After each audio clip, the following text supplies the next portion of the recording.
మీరు వింటున్నారు radio city 91.1 FM with me నితిన్తో. సో ఈ మధ్యన బ్లాక్ బస్టర్ హిట్ అయిన పాన్ ఇండియన్ షేక్ చేసిన సినిమా సలార్. ఆ మూవీలో కీ రోల్ ప్లే చేసిన మన సలార్ సురభి. సో ఏంటంటే ఒక చిన్న game, guess the song edition.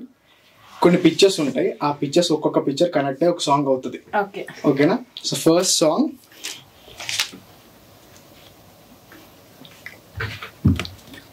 Thursday. తెలుగులో ఏమంటారు?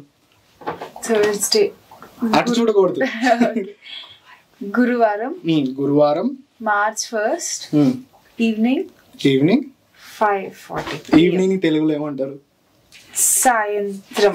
ఇప్పుడు మొత్తం కలిపేసి గురువారం మార్చ్ 1 సాయంత్రం 5:40. ఇప్పుడు దీన్ని పాటలకు పాడు. ఓకే. గురువారం మార్చ్ 1 సాయంత్రం 5:40 తొలిసారిగా చూసానే నిన్ను. Super super super. Next song. Okay. Window thinking 12:30. Okay. ఒక అమ్మాయి బయటకు వచ్చింది. బయటికి రాగానే చూస్తుంది అమ్మాయి. చూసిన తర్వాత 3 అవుతుంది టైం.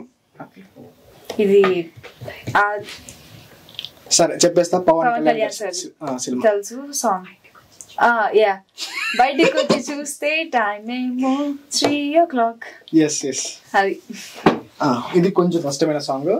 బ్యాక్గ్రౌండ్ నాయిస్ వస్తూ ఉంటుంది, అది పట్టించుకోవద్దు ప్లీజ్. ఓకేనా? రీసెంట్ గా ఒక మూవీ బ్లాక్ బస్టర్ హిట్ అయిపోయింది. రీసెంట్ గా వచ్చింది మూవీ. ఈ మూవీతో ఒక యూట్యూబర్ అని ఒక అమ్మాయి ఫేమస్ అయిపోయింది. యూట్యూబర్ ఒక అమ్మాయి ఫేమస్ అయిపోయింది. వెబ్ సిరీస్ తీసుకునే అమ్మాయి ఫేమస్ అయింది ఈ మూవీ వల్ల. ఓకే. దీన్ని ఏమంటారు మూన్ తెలుగులో? చందమామ. ఎస్, చందమామ. తినెవరు? సిరి. వెన్నెల కిషోర్ గారు. 100 రూపీస్ నోట్. ఇది మగధీరలో సీన్. ఓకే. సో మొత్తం కలిపేసి చందమామ, సిరి వెన్నెల, సిరి వెన్నెల, వందేళ్ళు అయినా విడిచి ఏదో ఉంది లాస్ట్ లో. విడిచి దాన్నే ఏమంటారు? చందమామ, సిరి వెన్నెల, వందేళ్ళైనా విడిచి ఉండలేను, అదేదో సాంగ్ ఉంది. సరే నేను సినిమా పేరు చెప్పేస్తా. It's Baby cinema. Baby Anand Devarakonda. చూడలేదా? చూడలేదు. చందమామ సిరి వెన్నెలలాగా వినలేదా? Okay, fine. ఇది పాత సాంగ్. నొప్పి. ఫాస్ట్ పాడు. నొప్పి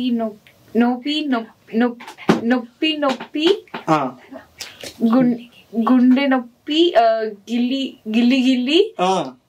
నొప్పి గుచ్చేస్తావే. ఇప్పుడు నేను సార్ కాదు నాకు. ఓకే.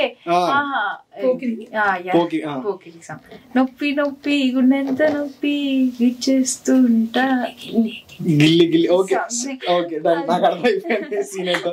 ఓకే, రీసెంట్ గా వచ్చిన మూవీ ఉయ్యాలో నా ఊపిరి. Super, 1 point. క్యాన్సిల్. ఓకే.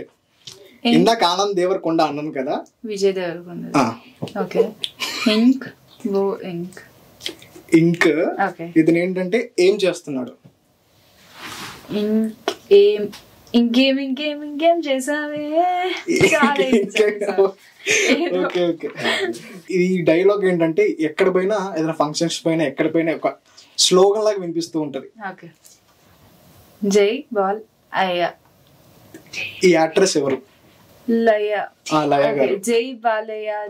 జై బాలయ్య. ఎస్. ఇది ఓల్డ్ సాంగ్. ఇది కూడా చూపులతో గుచ్చి చంపకే. Finally last and final. Cat. పిల్లి చూపుల పాప. పిల్లి చూపుల పాప. పిల్లి చూపుల పాప. ఐస్ ని తెలుగులో ఏమంటారు? కళ్ళు. పిల్లి కళ్ళ పాప నేనంటే అంత అది ఏదో మూవీలో సాంగ్. ఓకే, మాకు ఇప్పుడు ఒక విషయం తెలిసింది. ఏంటంటే ప్రశాంత్ నీల్ గారు ఒక సీన్ చూసిన తర్వాత, మీరు యాక్టింగ్ చూసిన తర్వాత 100 రోజులు పక్కా బ్లాక్ బస్టర్ హిట్ అన్నారు. సో ఆ సీన్ ఏంటి, ఆ ఎక్స్ప్రెషన్ మాకు కావాలి. ఏంటది సీన్? అది స్టెప్స్ మీద దిగుతున్నప్పటి సీన్. అది సార్ అయిపోయింది, మొత్తం మానిటర్ లో చూసాక చెప్పారు సీన్ బాగుంది, చూస్తే పక్క ఇంకా హిట్, విజిల్స్ పడాల్సిందే అన్నారు. అన్నప్పుడు అది ఎక్స్పెక్ట్ చేయలేదు, అసలు ఎక్స్పెక్ట్ చేయలేదు. సార్ అంత బాగా చెప్పినప్పుడు, అంత ప్రాక్టీస్ చేసి చెప్పినప్పుడు ఇంకా చాలా హ్యాపీ ఫీల్ అయ్యాను. అసలు ఊహించలేదు ఆ వర్డ్స్ సార్ దగ్గర నుంచి. ప్రశాంత్ నీల్ గారి దగ్గర నుంచి మీరు ఏం నేర్చుకున్నారు? పేషెన్స్. మన కార్తికేయ వచ్చినప్పుడు అదే అన్నారు, సేమ్ డైలాగ్, పేషెన్స్. ఎందుకు అంటే సార్ దగ్గర ఉండేది అది, ఎవరిని అడిగినా అదే చెప్తారు. ప్రభాస్ గారి దగ్గర నుంచి మీరు ఏం నేర్చుకున్నారు? సార్ దగ్గర నుంచి నేర్చుకుంది అంటే హార్డ్ వర్క్. ఇది రొటీన్ అయిపోయింది, ఇంకేదన్నా? అదే ఉంది కాబట్టి సార్ దగ్గర. ఓకే, పృథ్వీరాజ్ గారు స్వీట్నెస్ అండ్ మంచివారు. శృతి హాసన్ గారు కలిసారా? ఛాన్స్ రాలేదు. లొకేషన్ లో మిమ్మల్ని ఎలా ప్యాంపర్ చేసేవాళ్ళు? మాకు కేరింగ్ అనేది బాగా ఉండేది. ఇంకా ప్యాంపరింగ్ అంటే నాకు అది స్నానం చేయించే సీన్ ఉంటుంది, అది అప్పుడు మేము వింటర్ లో చేసాం. సో ఆ వింటర్ లో చేసినప్పుడు మాకు అది హెడ్ నుంచి ఆ వింటర్ లో చేసినప్పుడు ఫస్ట్ నార్మల్ వాటర్ తీసుకొచ్చారు, అది చాలా చల్లగా అయిపోయింది. తర్వాత ప్రశాంత్ నీల్ సార్ ఆ వాటర్ ని చేయించారు, హాట్ వాటర్ లోకి చేసి ఆ హాట్ వాటర్ లో చేయించారు. ఎందుకంటే అప్పుడు అది వింటర్ ప్లస్ అక్కడ రామోజీ ఫిల్మ్ సిటీలో ఇంకా చల్లగా ఉంటుంది చాలా. సో అప్పుడు ఏమైనా అవుతుంది ఏమో అని సార్ కొంచెం హాట్ వాటర్ తెప్పించి చేయించారు ఆ సీన్. So nice. ఇంకోటి, మీ స్కూల్ డేస్ లో, ఇప్పుడు స్కూల్ కాబట్టి రెస్పాన్స్ ఎలా ఉంది స్కూల్లో? చాలా బాగుంది. చాలా బాగుందా? చాలా బాగుంది. ముందున్న ఆ పేరు కంటే ఇప్పుడు ఇంకా పెరిగింది కాబట్టి మీ ప్రిన్సిపల్ లైక్ టీచర్స్ ఎలా ట్రీట్ చేస్తున్నారు మిమ్మల్ని? లైక్ ఒక స్పెషల్ అపియరెన్స్ అయితే ఉంటది క్లాస్ లో, ఎలా అనిపిస్తుంది? చాలా బాగా అనిపిస్తుంది. అండ్ వెళ్ళిన రోజు కూడా వాళ్ళు రిసీవ్ చాలా బాగా చేసుకున్నారు. తర్వాత స్కూల్లో నా క్యారెక్టర్ తో పిలవడం అలా.